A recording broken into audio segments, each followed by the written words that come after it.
बोलिए सद्गुरुदेव की जय। सज्जनों एवं देवियों, एक बार रावण ने कुंभकर्ण से पूछा, ए कुंभकर्ण, पूरी जिंदगी क्या तू यूं ही समाप्त कर देगा? कुंभकर्ण ने कहा, भ्राताश्री, आपको यह प्रश्न क्यों पूछना पड़ा? रावण ने कहा, एक वर्ष में तू मात्र 2 बार ही उठता है, 6 माह तक तू सोया रहता है, इसका कोई अर्थ है? कुंभकर्ण ने कहा, भ्राताश्री, आपके प्रश्न का जवाब तो मैं दूंगा, परंतु इसके पहले आप मेरे एक प्रश्न का जवाब दो। रावण ने कहा, बोलो, कौन सा प्रश्न है? कुंभकर्ण ने कहा, मैं 6 माह सोया रहता हूँ, यह बात आपकी बिल्कुल सही है, परंतु मुझे जानना तो यह है कि सोकर मैंने गंवाया क्या और जाग कर आपने पाया क्या? कुंभकर्ण के इस प्रश्न का रावण के पास कोई जवाब नहीं था। हाँ, चमड़े की आंखें जिनकी बंद रहती है, उससे जगत को भले कोई लाभ नहीं होता, परंतु नुकसान भी नहीं होता, कुंभकर्ण के समान। चमड़े की आंख एवं बुद्धि की आंख जिनकी खुली रहती है, परंतु हृदय की आंख बंद रहती है, उससे जगत को कोई लाभ तो होता नहीं, बल्कि नुकसान ही होता है। किसके समान? रावण के समान। जबकि जिनकी चमड़े, बुद्धि एवं हृदय तीनों की आंखें खुली रहती है, उससे जगत को किसी भी प्रकार का नुकसान नहीं होता, बल्कि लाभ ही होता है। किसके समान? श्री राम के समान। अंतःकरण से पूछे, किसमें है अपना नंबर? कुंभकर्ण में, रावण में या श्री राम में? सोए हुए में, उठे हुए में या जागे हुए में? उठने का जीवन तो इस जन्म में कुत्ते को भी सुलभ है और गधे को भी, ऊंट को भी सुलभ है और भैंस को भी, सिंह को भी सुलभ है और शेर को भी।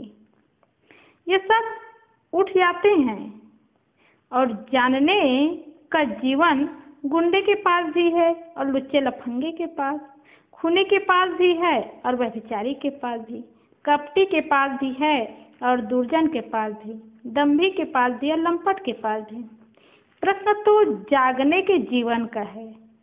यह मात्र सज्जन के पास ही है और दयालु के पास ही है, धर्मी के पास ही है और शिष्ट के पास ही है, सदाचारी के पास ही है और करुणावान के पास ही है, पवित्र के पास ही है और सरल के पास ही है।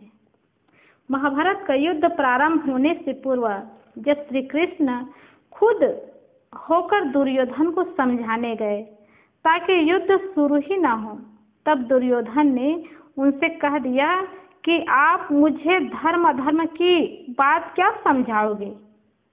धर्म क्या है उसका मुझे पूरा ज्ञान है, इसके बावजूद धर्म में प्रवृत्त होने की मेरी कोई इच्छा नहीं है, और इसी प्रकार अधर्म क्या है उसकी मुझे पूरी जानकारी है, इसके बावजूद भी अधर्म से निवृत्त होने की मेरी कोई इच्छा नहीं है।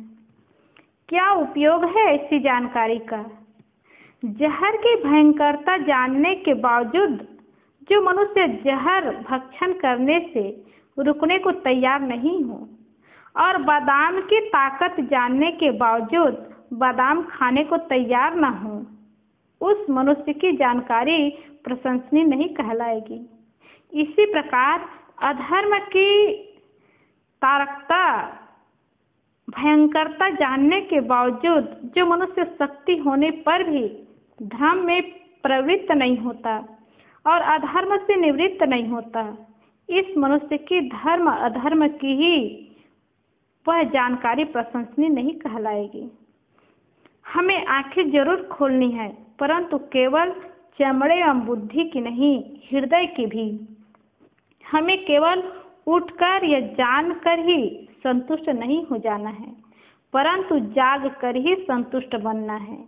हमें मात्र जीवन जीकर या जानवर की तरह संसार से विदा नहीं हो जाना है, परंतु जागकर और उसके द्वारा जीत कर ही इस संसार से विदा होना है।